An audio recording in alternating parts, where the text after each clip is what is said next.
Hello everyone, and welcome back to my channel. This is Cameo Nicole here with you today. I just wanted to get on here and just talk briefly a little bit more about our series on custody and separation, all of those things.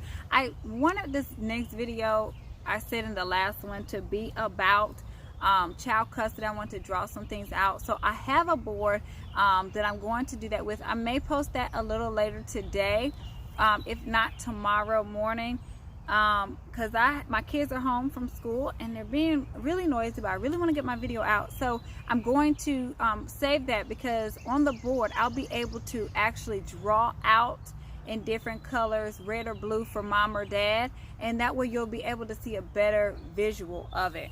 So what I want to talk to you about before that though, because the biggest question before you even get to what are custody orders and what do they look like, is should we separate? Is this a good decision for us as a family, for me and him? Are we moving too fast in the separation? What does this really look like? And so one of the things that we have to understand when we separate is that sometimes we could have gotten together based off of just a physical attraction. We could have gotten together from lust. Maybe we didn't wait to hear if this was the man that God created for us or the woman that God created for us. And it is very important, I've learned through so many experiences, that we find our purpose in what God has for us first before we jump into a committed relationship or jump into the sheets with someone. My father always told me, be careful who you lay with. And when you do decide to lay with that person, ask yourself, can I have a child with this person? Can I raise a child with this person? And I didn't get that message until a little later. I was very hard-headed, so I didn't always ask that question until after the fact. And not saying anything bad, what I'm saying is sometimes the personalities of two people just don't mix. And so you create a child and now you have to raise the child, and sometimes that's hard. So you really, really want to make sure that you're just not in the relationship. You're just not, creating a family because you're having fun in the moment. One night stands, you want to think a little bit more about it. So when we are already in the situation now, we've come to the thought process of, should I separate, should I divorce? Separate meaning, when I say separate, you guys, I'm saying, boyfriend, girlfriend type separating, because when you're married, you have to be separated, at least in North Carolina, for a year before you get a divorce. I'm not sure in other states. But typically we already know you're getting a divorce. Sometimes you don't have to, but I guess I could say break up to make it more of a separation between married couples and boyfriend girlfriend, because it is two different things. If you're just boyfriend girlfriend, there are a lot of different rules to that game versus when you're married and have to actually go through a legal separation first, and then you have to go through a divorce. There may be properties involved, so you have to decide who's going to get the house, who's going to get the car, whose house will the kids live in. And either way, whether you're breaking up with someone or you're actually going to go through the divorce, you still have to decide who has the legal residency for the children. I always encourage people, if you can work it out, please find a way to work it out. Ask yourself, have you used all your resources up? Have you went to family? Have you went to friends that are non-biased? Have you went to counseling, and preferably Christian counseling? Because sometimes if you're not a Christian, of course you couldn't go, you would just go to a counselor. But I am a strong believer, and I believe Christian counseling works. It works better for me than regular counseling. However, I am a Christian, so if you're not a Christian, I will say just at least go get some type of counseling, so you get a third party involved, so that maybe you all can help. Because one of the biggest barriers in breakups is communication. People are breaking up because of a lack of communication and misunderstanding one another. So it really could be a simple fact of, we get mad at each other because they didn't clean the dishes right, or we feel like, oh, they're gross because they leave their clothes on the floor. And it starts out with something that small, and then we let it build and build and build until we don't like that person anymore. Like, it really can be something stupid, or it could be something major where there are two parents with two different religions and they can't seem to get along, and it's just not going to work. These things need to be discussed up front about who you are, and then it goes all the way back to knowing who you are before you even decide I want to get married. A lot of times we don't know that in our 20s when we decide to get married, or our early 30s. We need some time to really grow and learn ourselves, and sometimes we're in this situation in marriages and kind of some rough relationships to grow us.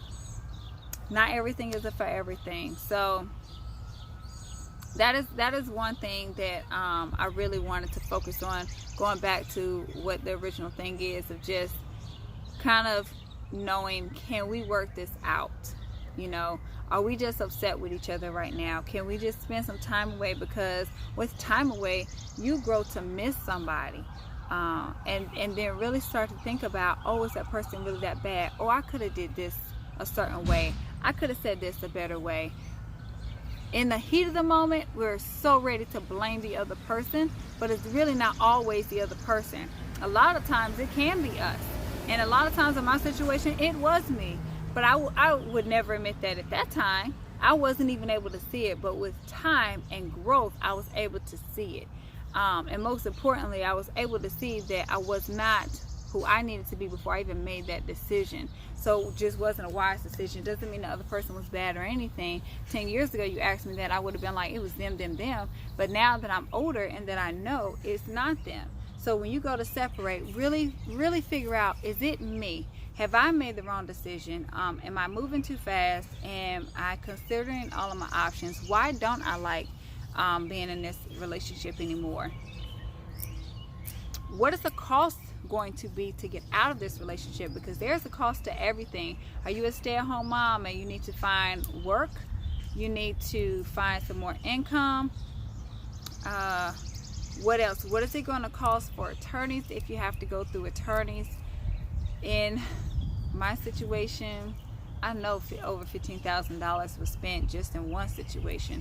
In another situation, maybe close to $3,000. So, I mean, it is costly. What does that mean to you? What does that mean, the money amount? Is it going to be worth the money? And if so, you know, where are you going to come up with the money from? And honestly, I didn't have the answer. Where am I going to get the money from? I went on a prayer, and I was just blessed to come across some wonderful people to kind of help me out along the way. And you will do that. You need to pray about everything. Pray about the decision. Pray about the money that it'll cost. When you go to file your divorce papers in North Carolina, the cost is $250 off gate. And then you also have to pay for your custody papers if you're going to file for that. Now, this is mainly if the two people are not agreeing. I always emphasize two things. You want to make sure that you are in agreement, and two, you want to make sure that you're cordial with one another for the sake of the children. Being cordial will help you save on some of those expenses. So instead of leaving in the heat of the moment, instead of leaving in anger, try to leave as calm as possible in a relaxed environment, a relaxed atmosphere where the other person where you just exhausted all of your resources. And after counseling for so long and really reaching out to people, you will get to that point where you know, okay, I think we've done all that we've done, and it is time for us to separate. Now we need to decide, what does that look like? Who will remain the full primary custody parent of the children, and we're going to split this responsibility in half.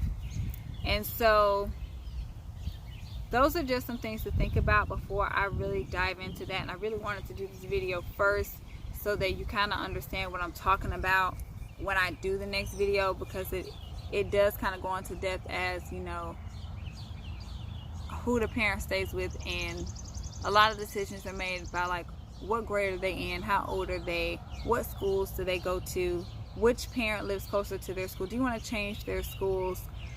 There is a lot of things to think about. Are they going to have the same friends? You're going to change their friends? We're so often caught up in our emotions and how we feel that we should not, that we oftentimes forget about the children and how they feel. So in these next few videos coming up about custody, visitation and orders and all of that stuff, I really want us to focus more on, you know, what is best for the child, and how you can handle your emotions in that, because sometimes what's best for the child can make you upset and you're like, no, I'm not doing that, I don't want to do that, and really that's not fair to the children. So let's get back together later and we'll discuss those other options. I am going to enjoy the day with my kids, and I will see you soon. Don't forget to subscribe, hit the bell.